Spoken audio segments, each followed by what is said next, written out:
बाबा, हं? आज येताना बासुंदी घेऊन या ना. अगं, कालच आपण आईचा वाढदिवस होता म्हणून आणली होती ना. ऐकलं? हं. गोकुळची बासुंदी पुन्हा खावीशी वाटतेय. खरं सांगू, मलाही खावीशी वाटतीये. पुन्हा पुन्हा खावीशी वाटणारी गोकुळ बासुंदी. करवीर तालुक्यात नागपंचमी उत्साहात साजरी. करवीर तालुक्यातील कोगे, कसबा बीड, नागदेववाडी, स्वयंभूवाडी यांच्यासह आदी गावात नागपंचमी उत्साहात साजरी करण्यात आली. नागपंचमी सणानिमित्त पारंपरिक खेळांनी ग्रामीण भाग न्हाऊन गेला.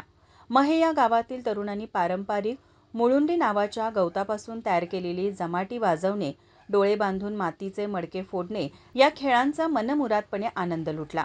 यावेळी संपूर्ण महे मेन चौकात ग्रामस्थांनी मोठी गर्दी केली होती. यामध्ये नितीन इंगवले, प्रकाश कोगेकर, रणवीर पाटील यांनी विशेष सहभाग घेतला होता. पारंपरिक खेळ जपला पाहिजे या उद्देशाने महे गावचे माजी उपसरपंच सचिन पाटील यांनी या खेळाचे आयोजन केले होते. स्वयंभूवाडी येथे कोल्हापूरच्या पश्चिम भागातील भाविकांनी दर्शनासाठी मोठी गर्दी केली होती.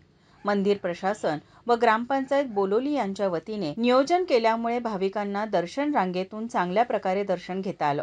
कोल्हापूर पश्चिम भागातील करवीर तालुक्यासह पन्हाळा, गगनबावडा व राधानगरी तालुक्यातील भाविक या ठिकाणी दर्शनासाठी येत असतात.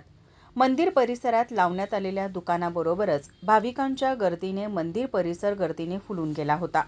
एकंदरीत करवीर तालुक्यात नागपंचमी सण कोगे, कसबा बीड, नागदेववाडी, स्वयंभूवाडी या गावांमध्ये नागपंचमी सण उत्साहात साजरा करण्यात आला. माझा महाराष्ट्र न्यूजसाठी करवीर तालुका प्रतिनिधी विश्वनाथ मोरे.